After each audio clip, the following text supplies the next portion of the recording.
Hello to everyone. This is Satyam, and you all are mostly welcome to our YouTube channel.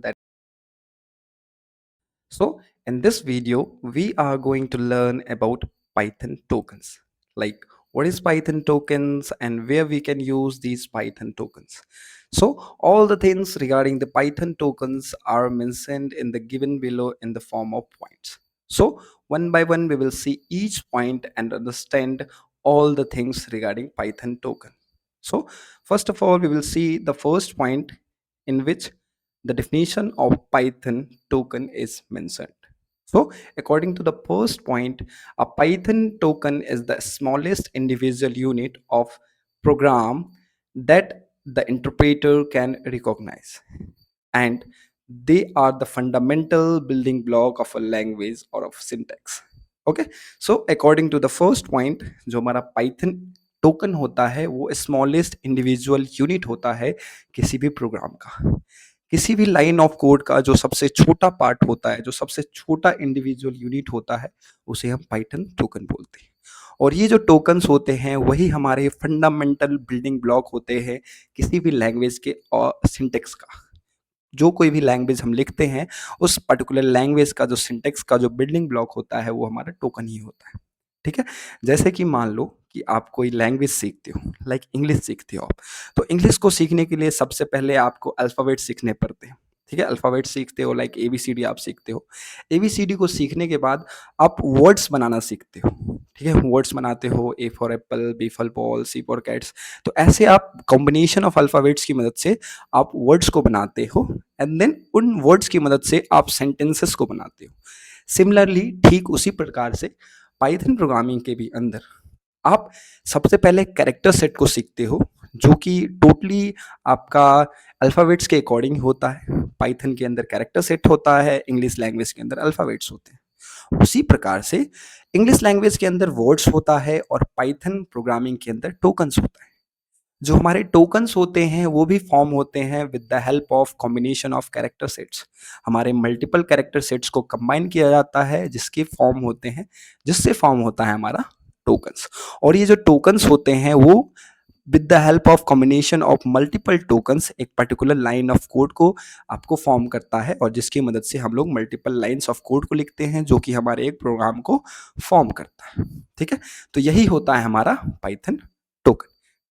जैसे कि मान लो कि हम कोई घर बनाते हैं। ठीक है, तो घर बनाने के लिए हमें जो बेसिक नीड होती है, जो बेसिक चीज़ें होती है, वो होती है हमारा, मान लो सीमेंट होता है, या फिर कंक्रीट होता है, या फिर आयरन रोड्स होते हैं, या फिर आपके ब्रिक्स होते हैं, जो ईंटें होती हैं। ठीक है, तो जो हमारी छोटी-छोटी ईंटें हो गई, उसे आप कंसीडर कर सकते हो एज़ अ टोकन, और वो छोटी-छोटी ईंटों को जोड़ के आप पूरी की पूरी बिल्डिंग खड़ा कर देते हो, पूरा का पूरा घर खड़ा कर देते हो। तो वो पूरा का पूरा घर आपका एक प्रोग्राम हो गया। ठीक है, तो हर एक ईंट के कॉम्बिनेशन से आपका एक पूरा घर बनता है। ठीक उसी प्रकार से मल्टीपल टोकन के कॉम्बिनेशन से आपका कोई प्रोग्राम बनता है। ठीक है, तो ये हमारा फर्स्ट पॉइंट था। अब हमने मूव करते हैं हमारे दूसरे पॉइंट के ऊपर।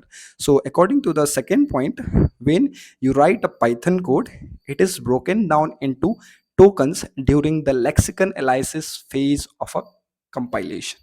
ठीक है, अब इस सेंटेंस के थ्रू, इस पॉइंट के थ्रू हम क्या समझते हैं कि हमारा जो प्रोसेस है कंपाइलेशन का, जब हम किसी भी प्रोग्राम को अपने आईडी के ऊपर लिखते हैं, लिखने के बाद जब हम उसे रन करते हैं, तो रन करते टाइम हमारा जो कंपाइलर होता है उस पर्टिकुलर आईडी के अंदर, वो पूरा का पूरे प्रोग्राम को आपको ब्रेक डाउन करता है मल्टीपल फेजेस में और मल्टीपल स्टेजेस में।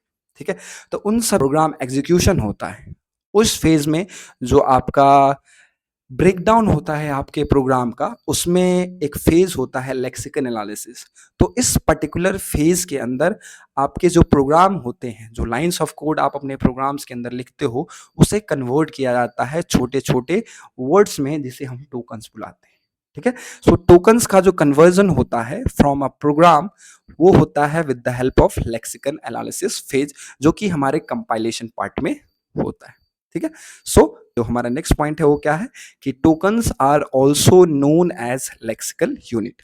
टोकन्स को हम लोग लेक्सिकल यूनिट भी बोलते हैं। क्यों बोलते हैं? ऑब्वियस सी बात है, आपने अभी ऊपर वाले पॉइंट में देखा कि जो लेक्सिकन एनालिसिस फेज है, उस फेज के अंदर जो हमारे प्रोग्राम होते हैं, उन्हें कन्वर्ट किया जाता है टोकन्स के अंदर। ठीक है, तो इसलिए हमें टोकन्स को हम लेक्सिकल यूनिट भी बोलते हैं। ठीक है, उसके बाद है all the statements and instructions in a program are built with the help of tokens. तो हमारे प्रोग्राम के अंदर जितने भी इंस्ट्रक्शंस होते हैं, जितने भी स्टेटमेंट्स होते हैं, वो सारे के सारे स्टेटमेंट्स जो हैं वो बहुत सारे टोकन से मिलके बने होते हैं। मल्टीपल टोकन्स के कॉम्बिनेशन से हम लोग किसी भी प्रोग्राम को लिखते हैं। सो दैट इज वाई जो हमारा टोकन्स होता है वो smallest individual unit of any program और एनी कोड होता है। ठीक है, और इसे आप fundamental building block of a language भी बोल सकते हो। ठीक है, अब नेक्स्ट पॉइंट में हम लोग देखते हैं कि हमारे कितने टाइप्स के टोकन्स होते हैं हमारे पाइथन प्रोग्रामिंग के अंदर। सो बेसिकली हमारे पास 5 प्रकार के 5 टाइप्स के टोकन्स होते हैं पाइथन प्रोग्राम के अंदर। कौन कौन से होते हैं? तो सबसे पहला आपका कीवर्ड्स होता है। ठीक है, कीवर्ड्स एक प्रकार का टोकन है जो कि पाइथन प्रोग्राम के अंदर होता है। अब ये कीवर्ड्स क्या होता है? तो कीवर्ड्स के बारे में हम लोग डिटेल वे में आगे पढ़ेंगे, जब हम इसे डिटेल वे में समझेंगे कि कीवर्ड्स क्या होता है। फिलहाल यहाँ पे बेसिक इंट्रोडक्शन दिया हुआ है जिसमें हम समझते हैं कि हमारा कीवर्ड क्या होता है। So according to the given points यहाँ पे लिखा है कि reserve words in a Python with special meaning can be considered as a keyword in Python. ठीक है, तो जो पाइथन प्रोग्रामिंग होता है उसमें कुछ ऐसे प्रकार के वर्ड होते हैं जो कि पहले से ही रिजर्व्ड कर दिए गए। दैट मीन्स जब हमारा कंपाइलर क्रिएट हो रहा होता है तो उस टाइम पे ऐसे कुछ वर्ड्स होते हैं जिनका कुछ पर्टिकुलर फंक्शन होता है, कुछ पर्टिकुलर मीनिंग होता है। उन प्रकार के वर्ड्स को पहले से ही प्री डिफाइंड कर दिया जाता है कंपाइलर के अंदर, और उन वर्ड्स का कुछ पर्टिकुलर मीनिंग होता है, और वो वर्ड्स सिर्फ उन्हीं चीज़ों के लिए यूज होते हैं जो उनका फंक्शन डिफाइंड किया होता है।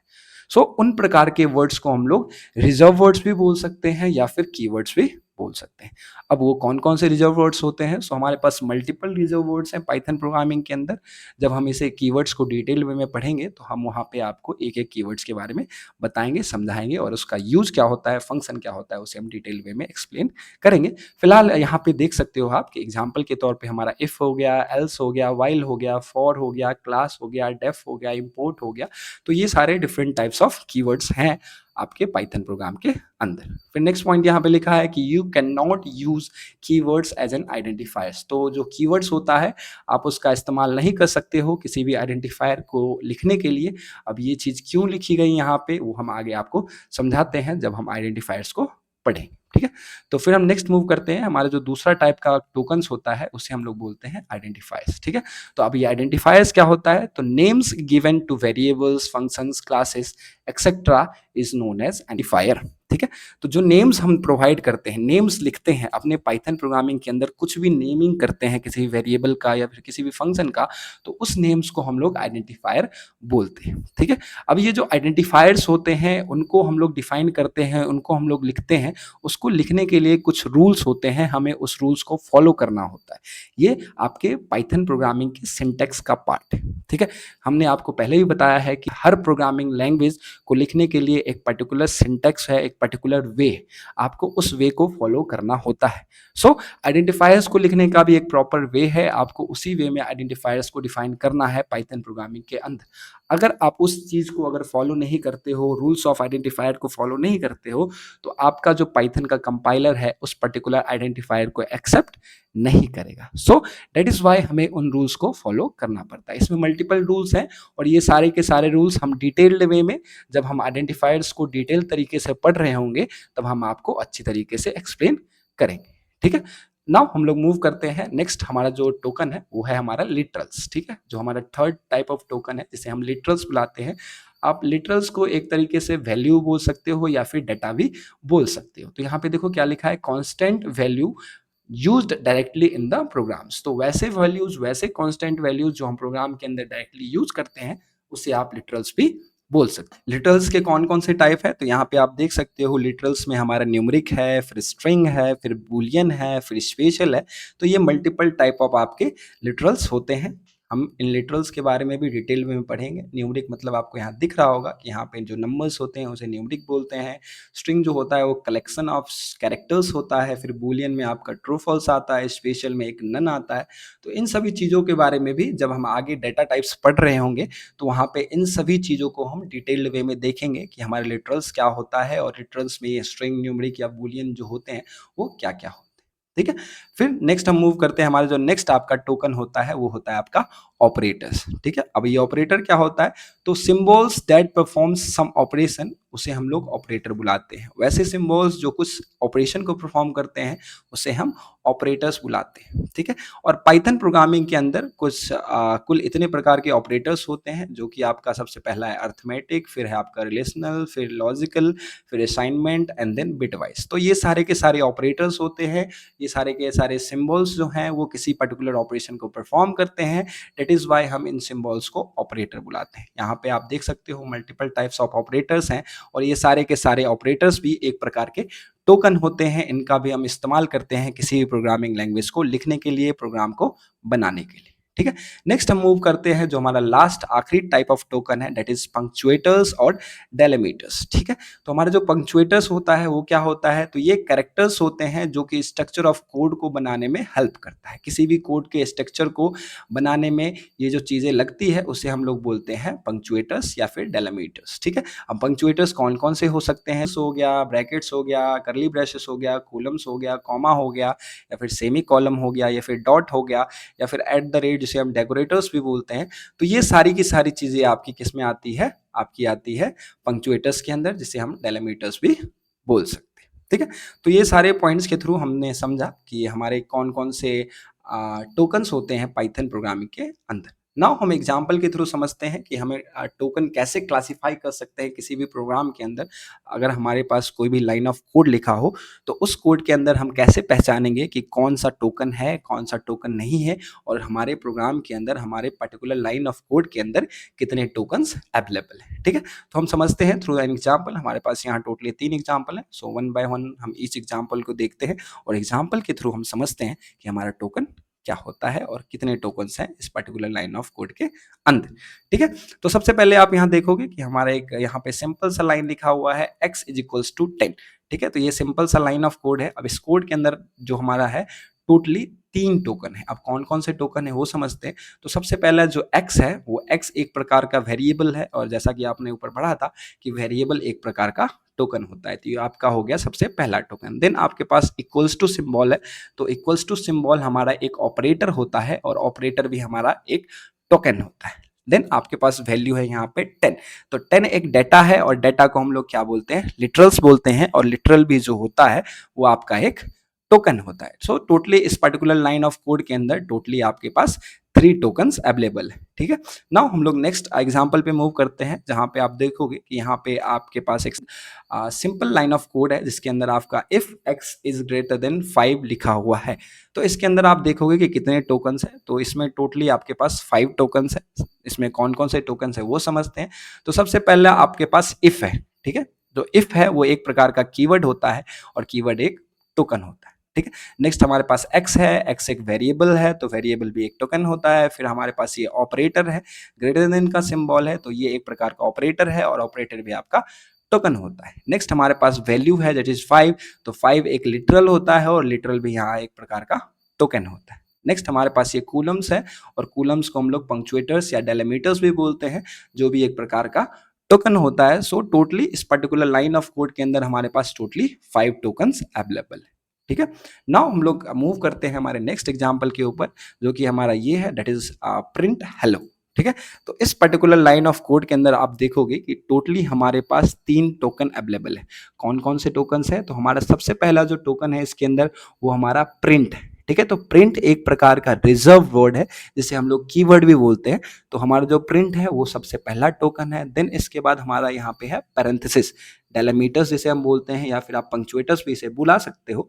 तो ये आपका दूसरा टोकन हो जाएगा। देन लास्ट इसमें है, इस पैरेंथेसिस के अंदर आपका जो है हेलो वर्ड है। ठीक है, तो हेलो जो एक वर्ड है ये एक प्रकार का लिटरल हो जाएगा, और लिटरल भी हमारा क्या हो जाएगा, एक तरीके से आपका टोकन हो जाएगा। तो इस पर्टिकुलर लाइन ऑफ कोड के अंदर टोटली आप 3 टोकन्स देख सकते हो। सो इस तरीके से आप किसी भी लाइन ऑफ कोड के अंदर टोकन्स फाइंड कर सकते हो, उसको क्लासिफाई कर सकते हो कि इस पर्टिकुलर लाइन ऑफ कोड के अंदर टोटल कितने टोकन्स अवेलेबल है। ठीक है, सो आज के लिए इतना ही। आज के वीडियो में हमने जाना कि पाइथन प्रोग्रामिंग के अंदर टोकन्स क्या होता है, और टोकन्स में क्या क्या चीज़ें होती है, कौन कौन सी चीज़ों को हम टोकन बुलाते हैं, और उनका आप क्लासिफिकेशन आप किस प्रकार से कर सकते हो कि पाइथन में अगर किसी प्रोग्राम के अंदर अगर कोई कोड लिखा है और उस कोड में कितने टोकन्स अवेलेबल है, तो आप इजीली फाइंड कर सकते हो कि टोटली उस पर्टिकुलर लाइन ऑफ कोड के अंदर कितने टोकन्स अवेलेबल है। ठीक है, तो आज के लिए बस इतना ही। Thank you so much for watching and do like share and subscribe my video. Thank you so much.